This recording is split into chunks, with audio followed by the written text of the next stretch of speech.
Tumbling by Carmen Acevedo, Butcher, read by the author. Friends have asked me to record these, so I am.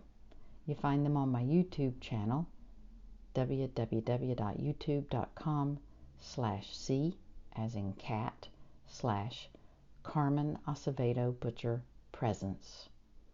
You're invited to subscribe there. I also work full-time teaching in college writing programs at UC Berkeley, so often there's a few days wait for the recording. I'm mindful to make these pieces accessible to all, so they're recorded and captioned.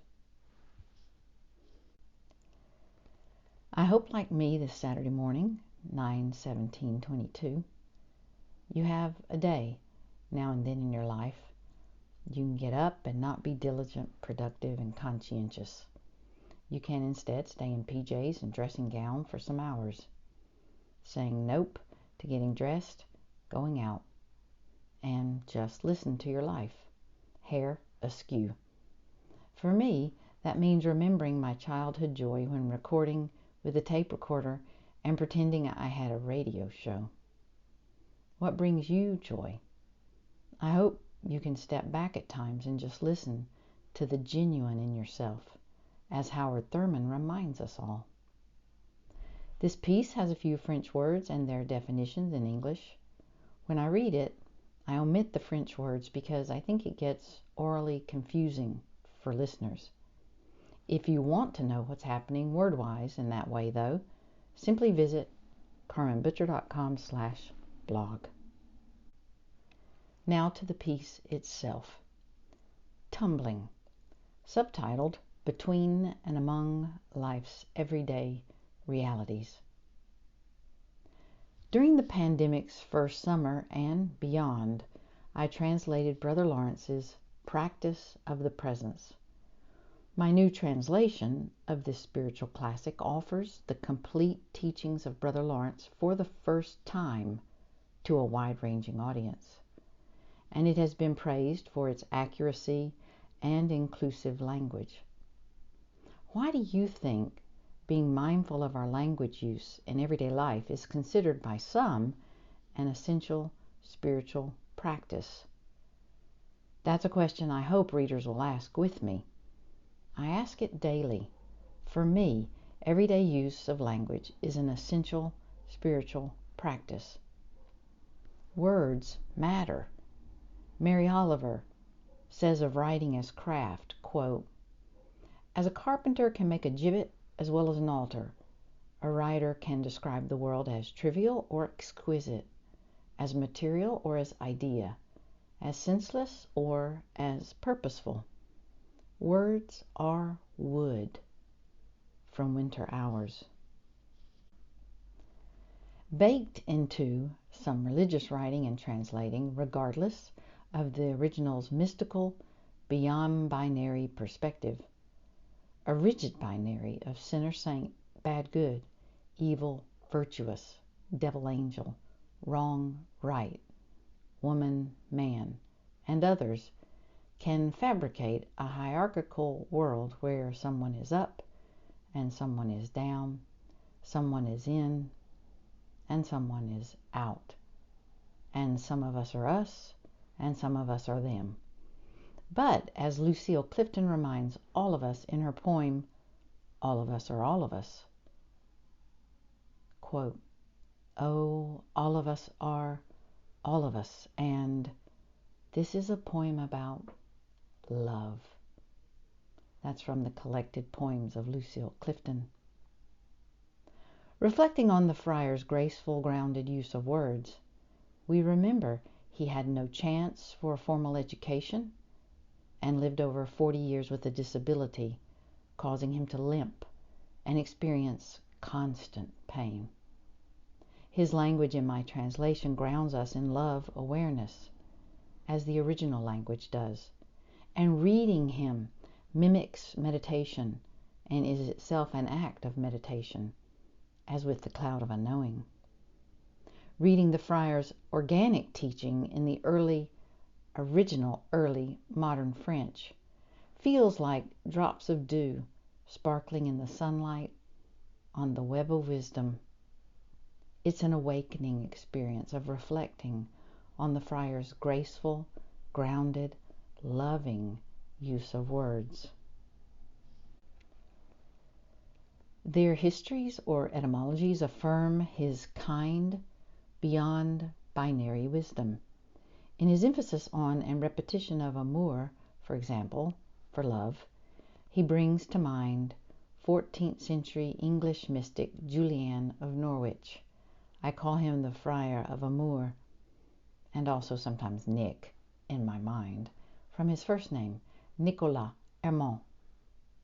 Brother Lawrence's intentional use of two French verbs, one for fallen short, spelled M-A-N-Q-U-E, with the acute accent on the E, and one for stumble, spelled T-O-M-B-E-R, teaches how we cause harm to ourselves and others, and can heal from this in the liminal, loving spaciousness created by practicing the presence prayer.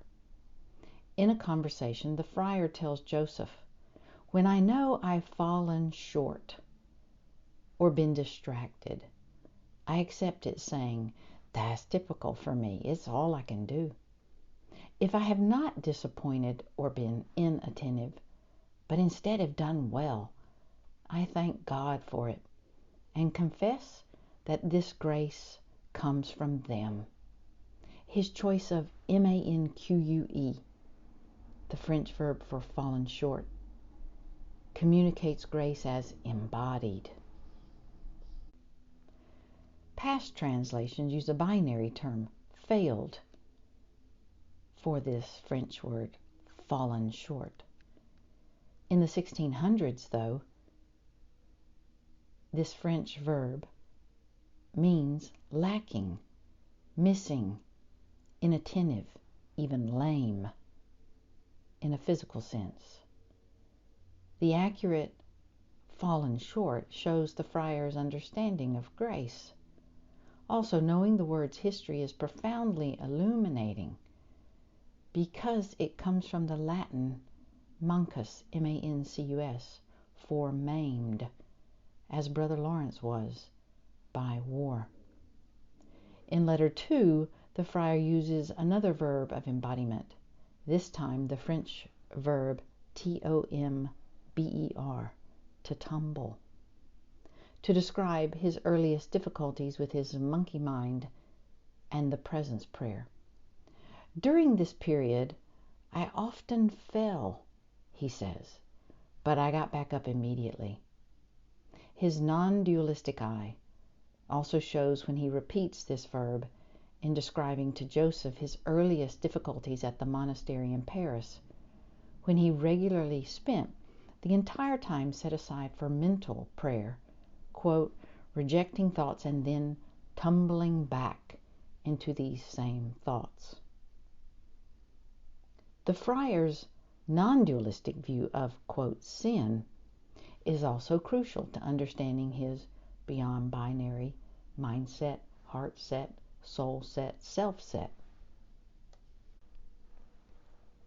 He doesn't see sin as a permanent or underlying badness of self, nor as a persistent consequence of something some have named original sin.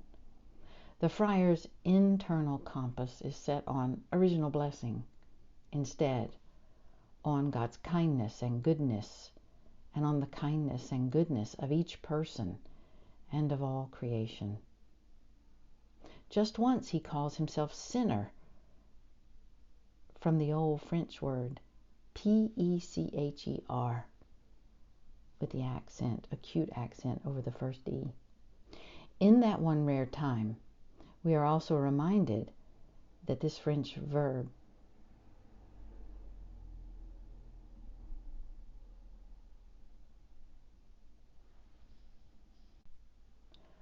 also a noun, comes from the Latin verb for I walk, fall, stumble, spelled P-E-C-C-A-R-E.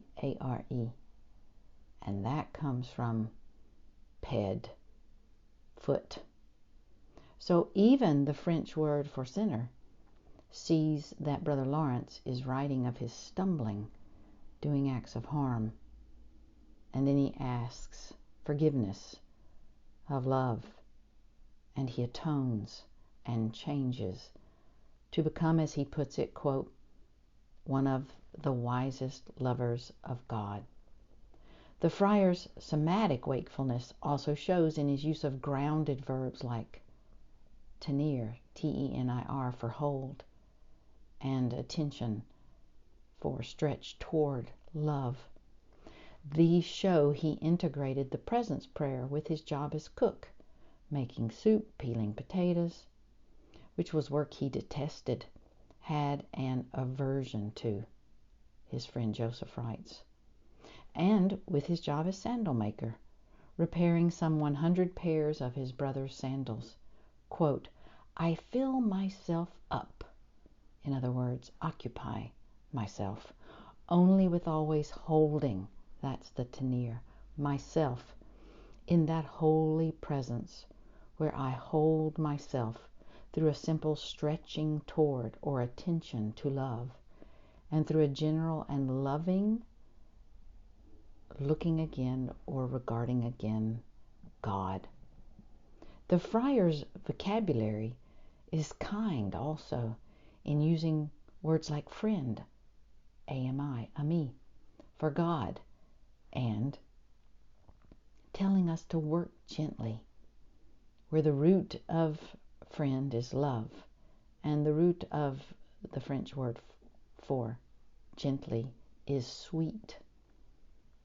The friar's kind vocabulary also imagines the relationship between humans and divinity in beyond binary terms like reduce, a being led back, the act of returning to love, as conversation, which has the roots of being a stretching between two or more people with love, as contentment, a stretching together in love, as being sometimes distracted or pulled away from love, as perfecting love in us, which has at its roots doing acts of love repeatedly or thoroughly, as respecting God or looking at God again and again, as sometimes feeling absent or away from love, and as knowing love's presence, which has as its root being right in front of.